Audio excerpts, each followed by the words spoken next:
여러분, 조선의 7대 왕 세조하면 무엇이 가장 먼저 떠오르시나요?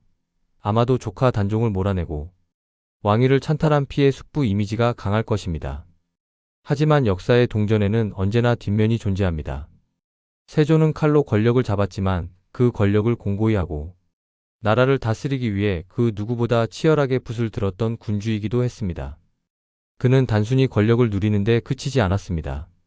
조선이라는 국가의 시스템을 통째로 설계하고 지식과 문화를 전파하기 위해 국가적 역량을 총동원했습니다. 오늘 우리는 세조가 남긴 세 가지 결정적인 유산을 통해 우리가 몰랐던 문명 설계자로서의 세조를 만나보려 합니다.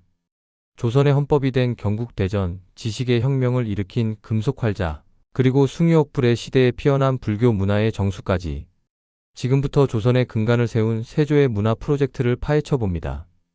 첫 번째 유산 마이너스 조선의 헌법, 경국대전의 탄생. 국가를 다스리는 데 가장 필요한 것은 무엇일까요? 바로 법입니다. 세조는 즉위 직후부터 조선의 영속성을 보장할 불멸의 법전을 꿈꿨습니다. 이전에도 법전은 있었지만 규정이 흩어져 있고 일관성이 부족했죠. 세조는 만대의 성원을 만들라고 명하며 조선의 근본 법전인 경국대전 편찬에 착수합니다. 세조는 이 작업을 단순히 신하들에게 맡기지 않았습니다. 본인이 직접 초안을 검토하고 수정하며 법전의 체제를 잡았습니다.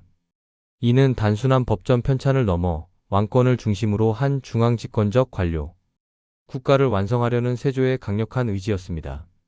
이전까지는 전례나 관습에 의존했던 판결들이 이제는 성문화된 법전에 근거하게 되었습니다. 비록 경국대전의 최종 완성은 성종대에 이루어지지만 그 골격과 핵심 내용은 모두 세조시대에 확정되었습니다. 행정, 경제, 사회, 형벌 등 조선 생활의 모든 영역을 규정한 이 법전은 이후 500년 조선 왕조를 지탱하는 뼈대가 되었습니다. 세조는 법을 통해 자신이 세운 왕조의 정당성을 확보하고 시스템으로 돌아가는 나라를 설계한 것입니다. 두 번째 유산 마이너스 지식혁명의 엔진, 의례자와 강경도감. 세조는 지식의 전파가 곧 국력임을 알고 있었습니다.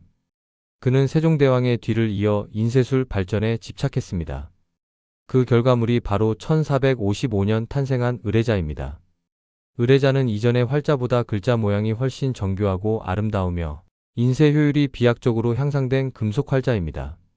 세조는 이 활자를 통해 유교 경전뿐만 아니라 병서, 농서, 의서 등 실용서적들을 대량으로 찍어내기 시작합니다.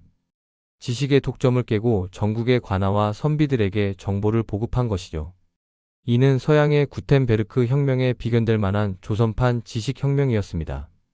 동시에 세조는 불교 서적 번역과 간행에도 심혈을 기울였습니다. 국가기관인 강경도감을 설치한 것이 그 시작이었습니다.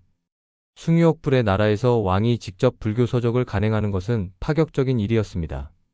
하지만 세조는 어려운 한문 불경을 백성들이 읽기 쉬운 한글로 번역하는 언해 사업을 주도했습니다. 이는 훈민정음 창제 이후 한글이 실질적으로 지식을 전달하는 문자로 자리 잡는 데 결정적인 역할을 했습니다. 세조에게 활자와 책은 나라를 깨우는 가장 강력한 도구였습니다. 세 번째 유산 마이너스 업불 시대의 역설, 불교 문화의 절정. 세조의 삶에서 불교를 빼놓을 수는 없습니다. 조카를 죽였다는 심적 고통과 말년의 질병은 그를 불교로 이끌었습니다. 하지만 그의 불교 지능은 개인적인 기복을 넘어 조선 최고의 예술적 유산들을 남겼습니다. 대표적인 것이 서울 종로의 우뚝 솟은 원각사지 10층 석탑입니다. 대리석으로 만들어진 이 탑은 화려하고 정교한 조각으로 조선 초기 석탑 예술의 정점을 보여줍니다. 또한 오대산 상원사와 속리산 법주사 등 전국 주요 사찰을 중창하며 불교 미술의 맥을 잇게 했습니다. 세조시대에 제작된 불상과 불화들은 고려의 화려함과 조선의 단정한 멋이 조화를 이루는 독특한 양식을 띱니다. 유학자들의 강력한 반대에도 불구하고 세조가 밀어붙인 불교 진흥 정책은 역설적으로 조선이라는 유교, 국가 안의 불교라는 문화적 다양성을 존치시키는 결과를 낳았습니다. 그가 번역한 언해본 불경들은 오늘날 국어학 연구의 보물창고가 되었으며 그가 세운 탑과 절들은 대한민국을 대표하는 문화유산이 되었습니다. 세조의 13년 치세는 격동의 시간이었습니다. 그는 피 묻은 손으로 왕자를 빼앗았지만 그 손으로 조선의 기틀을 닦고 문화를 꽃피웠습니다. 그가 시작한 경국대전은 조선의 질서가 되었고 그가 만든 의례자는 지식의 통로가 되었으며 그가 남긴 불교 유산은 민족의 예술적 자부심이 되었습니다. 우리는 세조를 한 면만으로 평가할 수 없습니다. 그는 잔혹한 정복자인 동시에 섬세한 문명가였습니다. 그가 남긴 유산들은 오늘날 우리가 아는 조선다움의 근간을 형성했습니다. 법과 기록, 그리고 예술을 통해 영원한 국가를 꿈꿨던 세조.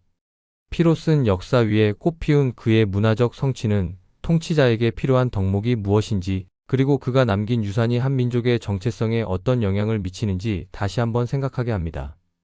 조선의 근대성을 설계했던 세조의 문화 프로젝트 이야기는 여기서 마칩니다. 시청해주셔서 감사합니다.